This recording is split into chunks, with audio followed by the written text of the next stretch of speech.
It was Valentine's Day weekend in 2005, and my wife, Ava, and I were on the edge of something new, or so I thought. Our marriage had been in turmoil for months, and this trip was my attempt to prove that I could change, that we could restore the love we once had.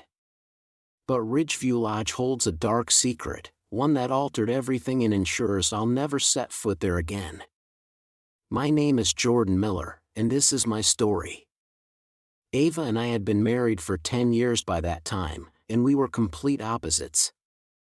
I was a quiet man, content in the comfort of our suburban home in Portland, Oregon, never one for large social gatherings. At 6 feet 2 inches, I had been an athlete in my youth, but now I prefer a more peaceful life. Ava, on the other hand, was a fireball, outgoing, spontaneous, always seeking the next adventure. We met in our mid-20s, and those differences were initially what brought us together. She had just graduated college, heartbroken after a series of fleeting relationships. I was different. I treated her with patience, loyalty, and love. We fell hard for each other, and when Ava found out she was pregnant, I proposed without hesitation. She said yes, and for a time, everything was perfect. Our daughter, Sophie, was born, and Ava returned to school, eventually landing a career as a nurse. I stayed at home with Sophie, cherishing every moment with her. Ava would return from her shifts, full of stories and energy, while I was content with the quiet joy of family life. Those were the good years, the ones I always held on to when things began to unravel. Over the past year, however, I had changed.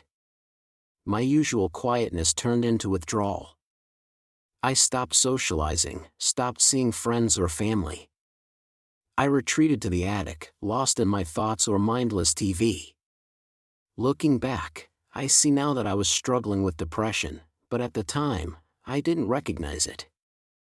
Ava tried to reach out, suggesting therapy and offering to go with me, but I refused. I couldn't admit that something was wrong. I see now how suffocating it was for her. She was full of life, and I was pulling her down. Right after New Year's, Ava hit her breaking point. She sat me down and told me she wanted a divorce. Those words hit me like a hammer. I had sensed her unhappiness, but I never realized how close we were to losing everything. I begged her to give me another chance, promising I'd change, that I'd do whatever it took to make things right.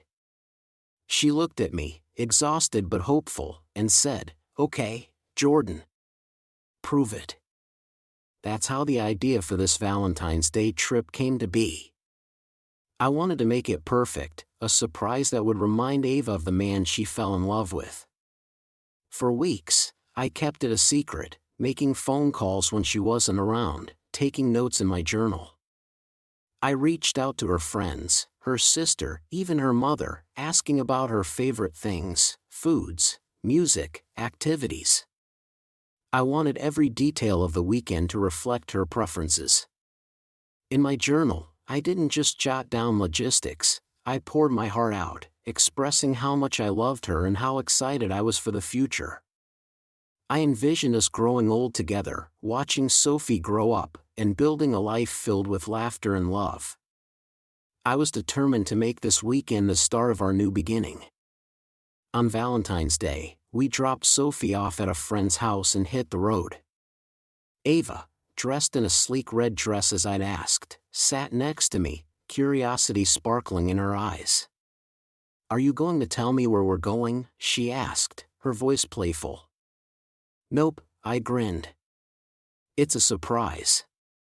She sighed dramatically, but I could see the excitement in her eyes. It warmed me to know she was looking forward to this, that she appreciated my effort. The drive took about an hour and a half, and as we neared the coast, the landscape changed to reveal a beautiful view of the sea. I followed the signs to Cliffside Resort, a place I'd chosen for its beauty and charm. When I pulled into the parking lot and turned off the car, I clapped my hands and said, "Okay, we're here." Ava's eyes lit up as she took in the view. "Jordan, this is beautiful," she exclaimed, jumping out of the car. We held hands as we walked to the reception, where we were greeted with champagne. The receptionist handed us our key cards and said, "You're staying in Ridgeview Lodge, our finest property. You're going to love it." I felt a swell of pride. I had done it right. We grabbed our bags, drove a short distance to the lodge, and stepped inside. It was everything I had hoped for, rustic yet cozy, with a stone fireplace at the center, 2 queen-sized beds, and a quaint dining area. The porch offered a breathtaking view of the ocean, and I could already picture us sitting there, sipping coffee and talking about our dreams. As Ava explored the lodge, she spotted a card on the table, designed like a wedding invitation. She looked at me, confused. "What's this?" "Go ahead and open it," I said, trying to hide my excitement. She picked it up and read, her face breaking into a smile. The card revealed the heart of my plan. I had booked a romantic getaway package that included the charming lodge and a dinner theater performance at the resort. The show was a murder mystery called The Bride Who Lied, where the audience would attend a wedding, witness a murder, and solve the crime. For Ava, who loved interactive experiences and social events, it was perfect. I knew it was just the kind of thing she adored, even if it was out of my comfort zone. "Jordan, this is incredible," she said softly. She walked over and wrapped her arms around me, and I hugged her back, relieved. She liked it. Maybe this would be our fresh start after all. We spent the next few hours by the fire, sipping champagne and reminiscing. It felt like old times, laughing, sharing stories, and dreaming about our future. For the first time in months, I felt hopeful. At 7 p.m., we changed into our finest clothes and made our way to the event hall for the dinner theater. The room was set with round tables, and as the actors entered, playing the bride, groom, and wedding party, the audience was invited to mingle as if we were at the wedding. Ava dove right in, chatting with the actors and other guests, her laughter filling the room. I tried to keep up, but I felt out of place, my shyness creeping in. Still, I was happy to see her so alive, so Ava. The play began, and Ava was completely engrossed. The plot centered on a mafia groom who forced his bride to marry him by threatening her family. At the climax, the groom gave a toast, took a sip of champagne, and collapsed, dead. Ava leaned forward, whispering theories about who the murderer might be. I wanted to engage, to match her enthusiasm, but I felt frozen, unable to focus. I stared ahead, barely responding when she nudged me and asked, "Who do you think did it, Jordan?" I don't know why I couldn't snap out of it. Maybe it was the crowd, the pressure to perform, or just the weight of knowing how much this weekend meant. Whatever it was, I could feel Ava's disappointment growing. In the end, Ava and a few others guessed the killer, the bride's mother, who had poisoned the groom. As the play ended and everyone stood to leave, Ava's smile had faded. I knew I had let her down. She didn't say anything, but I could see it in her eyes. Still, she suggested we grab drinks at the bar and head back to the lodge to unwind. I jumped at the opportunity to salvage the evening. "Great, let's do it," I said, forcing a smile. By the time we reached Ridgeview Lodge, we were holding hands again, laughing about something silly. Inside, I set the drinks on the table, and Ava said, "I'm going to change into something more comfortable." She slipped into the bedroom and shut the door. I walked to the front door, my heart pounding with anticipation. This was it, the moment we'd reconnect, the start of something new. I turned the lock, ensuring our privacy, and waited for Ava. What happened next is a blur, a nightmare I still can't fully comprehend. Ava came out of the bedroom, wearing something seductive. She smiled at me, her eyes gleaming in a way that sent a chill down my spine. "Come on, get in bed," she said. "I'll join you in a second."